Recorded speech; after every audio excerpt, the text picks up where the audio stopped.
Chapter 10.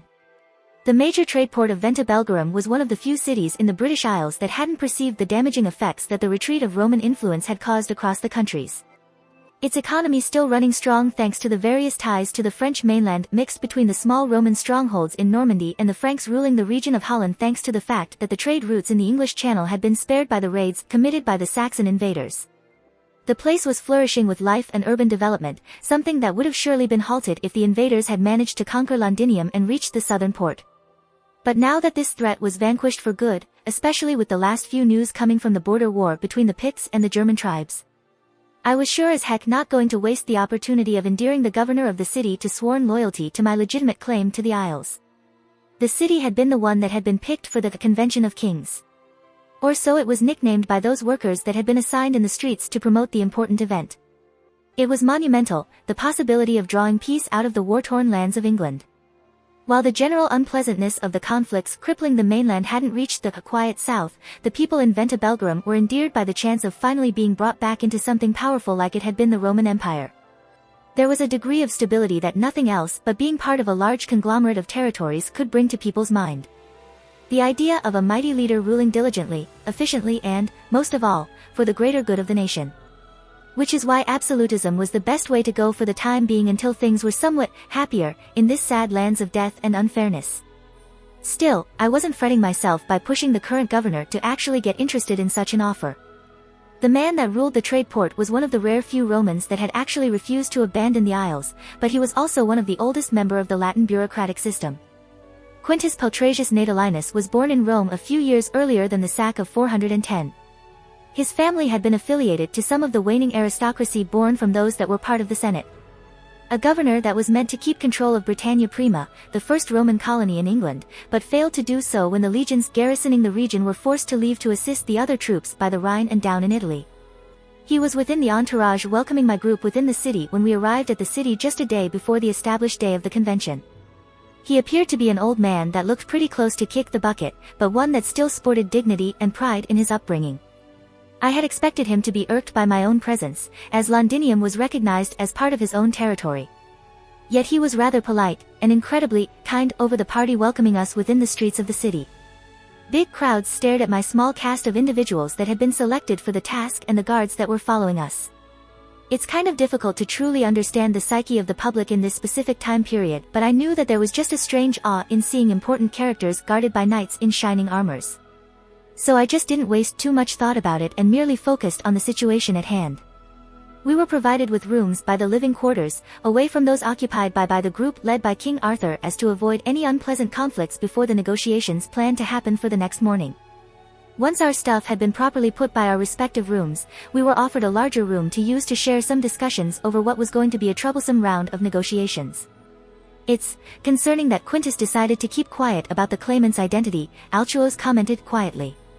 While the man and I don't share much confidentiality after what had happened with the last governor in Londinium, he would have jumped at the opportunity to squash any attempt from the locals to form a heretic kingdom. Maybe something got him to change idea, I suggested, only to be met with a headshake from Felicianus. Governor Quintus is a devout Catholic, his faith coming second only to his loyalty to Rome, the bishop pointed out, dismissing my little guess with that affirmation. But I share the commander's concerns over the lack of support from the governor. I would have expected, even a small gesture to confirm his trustworthiness. But he hadn't. While the man had been a fine guide and a polite host, the Roman governor hadn't showed anything that could be considered as an inclination towards our side. Which was indeed worth of some worry at the chances of Merlin having meddled around to make this a problematic place where to be as of now. Maybe this was a massive trap. Maybe this was meant to see me killed if I failed to comply to the orders. I've seen how some characters within the Arthurian legends were different by appearances, but their behaviors were somewhat resembling to the way they were commonly depicted by the old texts. And while Arthur was a noble knight with a good ambition, his ways to achieve his goals were far from stellar. Knightship can take you so far before you shift your mentality away from honor and back into a forceful perception that altered one's mindset about the world. Especially after years of wars having influenced the young claimant to the throne of Britain. Despite my own issues about the matter, I was still relieved when the conversation soon shifted on something that would help immensely in giving our side some good publicity. While Felicianus had been living in Londinium with his caste of the Ecclesia, the rest of Christian Britain was technically his own responsibility. And this is why from that very topic there were conversations over the implementation of the same projects I had suggested to the bishop here in Venta Belgarum. The idea was appealing, especially since the project was funded by the church itself, since the group wasn't forced to commit tributes to the rulers of the land. While the trade city seemed to have less issues with poor people, the presence of this issue and the resolution proposed by the church, under Felicianus, but by my own blessing, would have endeared the interest and the trust of some citizens trying to get a clear glimpse of who I truly was. With this little situation solved, the discussion shifted on another particular situation. Roman Magi had established a guild in this city too. They weren't following the standards preached by Altuos, but the guidelines that made it possible for their group to exist were there. Considering my plans of seeing if it was possible to upgrade Crocia Moore's runes to offer me better performances during the battlefield, I knew it was a must to give it a chance and visit the local Magi guild once I was done with these negotiations. From there, we delved back to the negotiations themselves. We had little to no clue about the kind of entourage Arthur had brought to the convention, but I was fairly sure that the main initiative was going to be a swift and blunt attempt to get their treaty done and signed. With how quickly the young pendragon had to have moved from civil war to a proper kingdom, I was skeptical to believe he would be able to sustain a stable dominion over the region without facing some peasant rebellions back at home. Either that, or I was hoping for Galehot to make some interesting moves with his own control over the kingdom, perhaps make his own bit of power. This last possibility being a tangible one, with the fact that the mighty lord kept neutral if not antagonistic over Arthur's ambitions up until he faced the Black Knight. And with the Black Knight currently sitting beside me with a confused and worried look over the overall situation we were supposed to face together, I knew that the chances of Arthur winning over Galehot were close to none. With that thought in mind, I continued to sport a confident look through the discussion, quipping some comments once in a while whenever possible. If I wasn't paying attention to the other topics highlighted in that lengthy conversation, it was because I was chatting quietly with Maya. While the young woman was trying her best to keep track on what was being said in that reunion, her lacking grasp over the complicated matters brought up made her capacity to understand and digest the various topics quite complicated. I noticed this from the very beginning of the discussion, but I had restrained myself from actively talking to her up until I was finally let go of facing the issue that was the reason why we were all here. "How are you doing?" She offered a small but uneasy smile. "It's difficult. But I'm fine. Once we're done with this, I think we could take 2 hours to wander around the city," I commented kindly. "It would do us all a little breath of air out of these sturdy walls." "Is it always this difficult?" the white-haired woman inquired quietly. "I don't want to pry if it's private. But it seems like this is what you usually do. It can be difficult at times, but the rewards are worth it all," I replied with a small smile. "Still, I manage. It's not always a complicated mess as this one." A small smile returned to her lips. "And you still find time to visit me?" "Of course. Why would I miss chatting with you?" I said with a frown. "I promised you that I will never leave me alone." Her smile widened. "I don't want to leave you alone too." I blinked, feeling jolted by the bright expression that I was bestowed with when she said those words. It felt odd that those felt so meaningful. The conversation trailed for another full hour before I decided to adjourn the reunion to a later hour. I took precautions to keep up with the little walk I had planned to have with Maya around Venta Belgarum. 2 guards from the local garrison were given to support Lancelot with the task of escorting us around the streets of the city. We were both endeared by the pleasant beauty of the roads and by the almost naive curiosity displayed by the people passing by and stopping to look at us walking around. In the end, this turned into a nice way to spend some of our free time in relative peace and harmony before we had to return back to the castle for more heavy conversations about tomorrow's situation. Once we were gone through the same similar spiel from Altuos and Felicianus, stealing some brief chats with Myasville in the meantime, and the daytime flickered away from my grasp quite quickly and unexpectedly. I had so much weighting my entire consciousness over what was going to be my best shot to avoid a problematic and bloody conflict with someone way more advantaged than I was right now. The night was long, and my nervous mind didn't have any plans for me to find rest. It was around midnight that I decided to make something risky. Something that could easily end with my own demise if this place was truly filled with non-friendly intentions towards my group. Taking a stroll around the castle without an armed escort was indeed a stupid decision from my part, but I wasn't unarmed since I had decided to take with me Crocia Moors. My early plan was to merely lurk around to ponder in silence about the nerve-inducing fact that I was supposed to spearhead a powerful opposition to Arthur's expansionism. The mere idea that I was going to butt heads with King Arthur was enough to put me in an unpleasant state of mind. Worry filling my thoughts, I ended up going beyond the corridor of the living quarters, feeling the need of finding a place I was sure that at this time of the night was currently deserted. While the castle was slightly smaller than the one in Londinium, the inner barracks were still there as per architectural style that saw both fortress built. Moving around the halls without getting spotted by the passing patrols proved to be simpler than I had initially thought, and I ended up finding myself entering the place I assumed to be the barracks. The large area was divided between the armory with the sparring tools and other blades needed for training, while the rest of the room was assigned for the training sessions. Small circles that were delimited by rope tightly circling through 4 pikes set by the ground around the fighting area. But while I had indeed managed to find where the barracks were, my hopes of quiet and peace crumbled as I saw a lone figure slashing the air with a sparring sword. I was unable to get their appearance because of the dim lighting. The torches were spread thinly across the entire room, and the other illuminating light that better aided in getting some sight over the battle areas was created by the moonlight descending from holes by the roof. Finally, she moved around and bathed under the pale light. I blinked in surprise at the short-haired blonde attacking the air in what looked to be some training to refine her precision with her strikes. This very exercise had been one of the few ones that even now that I got through the basics of swordsmanship was still within my own regiment. She was wearing a simple nightrobe, with her sleeves rolled to the elbows as to have better mobility with her blade. Her golden hair was let down and free from any style beyond the natural small shoulder-length mane those formed. Her greenish-blue eyes glinted interest over the current state of things, and she looked to have attained inner peace through that simple exercise. The silence was barely disturbed by her actions, with her voice being restrained by discipline and restraint over the importance of focusing onto the present. But she was so attentive of her silent training that she failed to notice that I had been there. I took a few steps closer, taking a seat by one of the wooden benches lined by the entrance, my eyes mesmerized by the accuracy and devotion of her attacks. Almost reminding me of the way Lancelot seemed to twirl and strike around with his sword during our spars. To be fair, I was starting to itch at the fact that this formidable woman was alone there and exercising, making her a possible training buddy for the time being, if I managed to introduce myself without sounding like a creep. It was late in the night, the place was desolate, and we were living in the medieval ages. I can see so many unpleasant misunderstandings coming from this very situation. So, instead of continuing to stare like some stalker at the young woman, I decided to stand up from my seat and approach a little more her little training area. I paused by the edge of the ropes, waiting for a moment for the girl to finish what looked to be a rather complicated combo of swirls, slashes, and strikes before actually greeting her. "It's a quiet night today, isn't it?" I asked calmly, still failing to avoid getting a quick alarmed look from her as she turned around with her wooden sword trained at me. I frowned at the distrusting look on her face and sighed. "Just wandering about. Wanted to practice with my sword to clear some of my thoughts." The quick explanation served to ease up the situation, but not enough to avoid swift inquiries from the blonde. "Who are you?" I felt tempted to state my full title and name, but then again I wasn't one to flex and brag about my achievements everywhere I go. So I just shrugged. "A guest to this castle.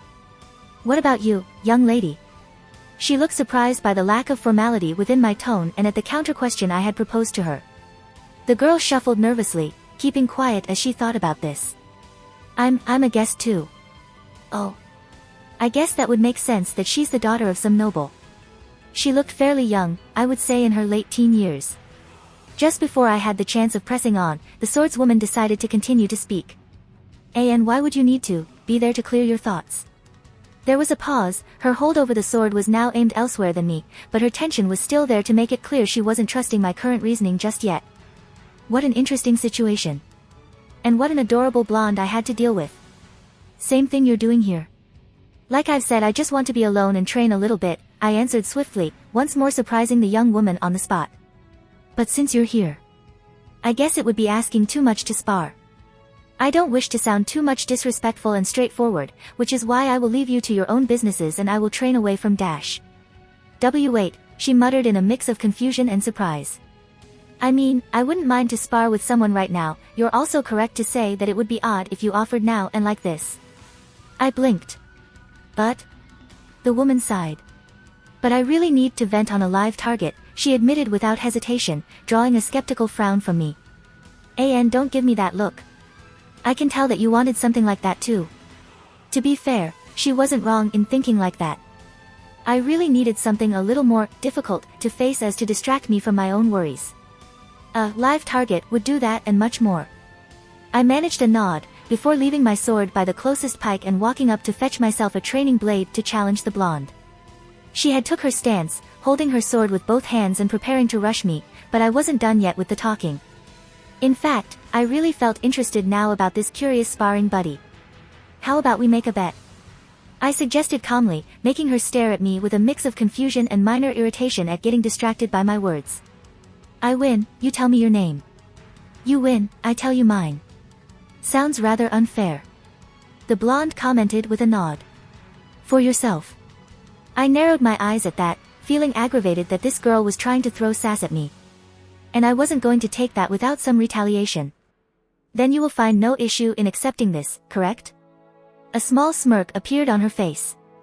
Only if you promise to not whine once I'm done with you. That's it. Now I need to take steps to make some overconfident girl cry a river over this situation. I would have been nicer than this, but I really was irritated by the arrogance displayed by the sassy girl. Grasping tightly at the hilt of my sword, I bolted the very moment that the blonde advanced. I was surprised at the burst of speed which the young woman had used to reach up for me, but I was accustomed to this kind of absurd pacing after dealing with this crap for a while now. Her first hit, a sudden attempt to plunge her wooden blade towards me, was thwarted when I slammed the sword away from my proximity, offering me just a tiny window of opportunity to land first blood myself. Much to my dismay, my sword touched only air as the girl moved away from its trajectory. A smirk still playing by her face as I pressed on with the assault, clashing fiercely with her defense and her attempts to counter my own attacks. I backed away as she took a wild swing at my left flank, letting the blade pass in front of me before shifting forward and back in my previous position. You're good, I confessed with a mix of surprise and giddiness over the intense situation. But you don't seem much. Her posture twitched at the half-compliment half-insult. And you move fairly slow for a slender, young man. Did she call me fat right now? Am not even chubby. What the heck? If the reason behind that insult was to get me pissed and more focused on the match, then she got her wish granted as I started to apply even more pressure to her guard. Yet, while I had some edge in the early moments of that furious burst, I was once again facing a stubborn stalemate by our equal pacing. We both started to get riskier with our efforts to get openings on each other's, but nothing truly noteworthy developed from that maddening equal clashing.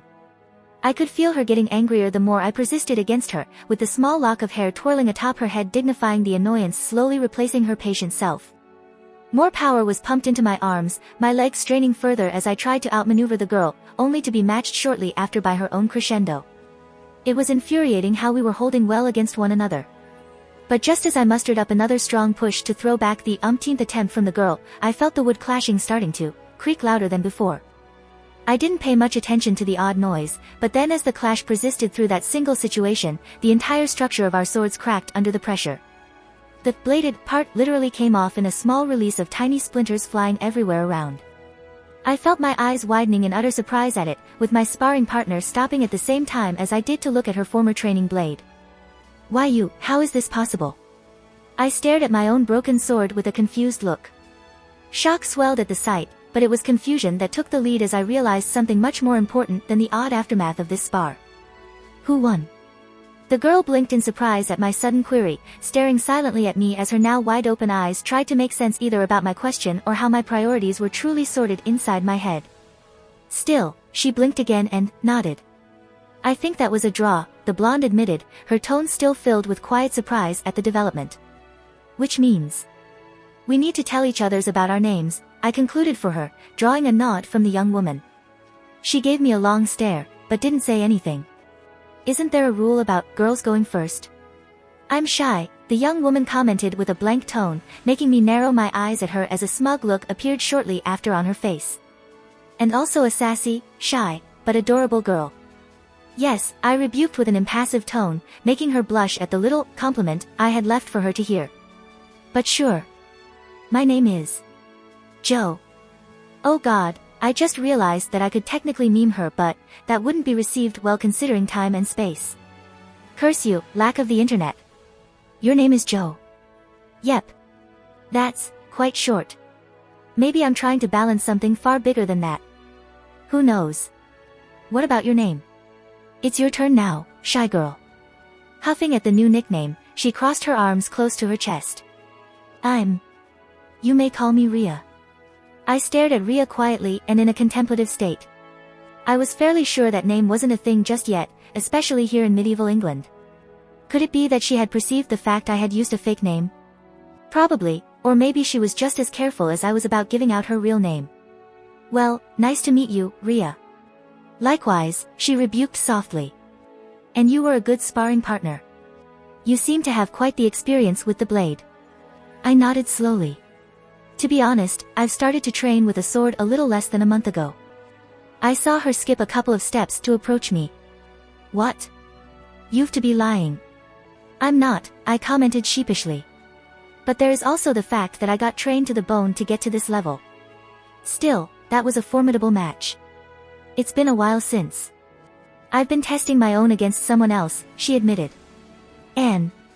Can I ask you a quick question? Something that I've been thinking about since we first started fighting? I shrugged, gesturing her to go ahead with it, and the blonde sighed. Were you trying to hold back? No, why? You weren't holding back. As I've said, no. It was a spar and... I paused, slowly realizing what she was trying to get to ask about Anne. I sighed. No, I didn't hold back. Especially not because you're a girl. But dash. There's no buts. I really put myself into that spar, like you did yourself, I interjected tiredly.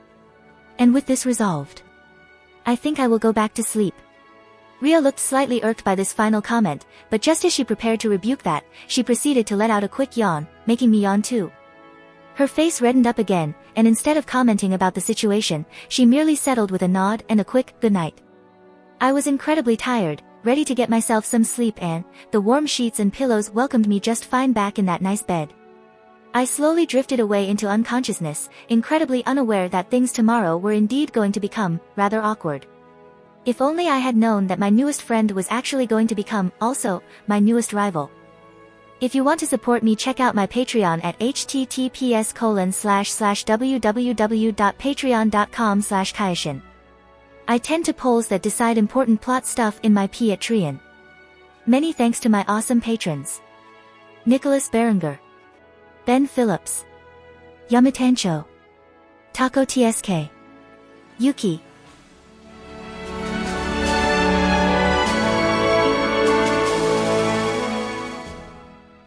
If you enjoyed the content, don't forget to give it a like and subscribe to the channel.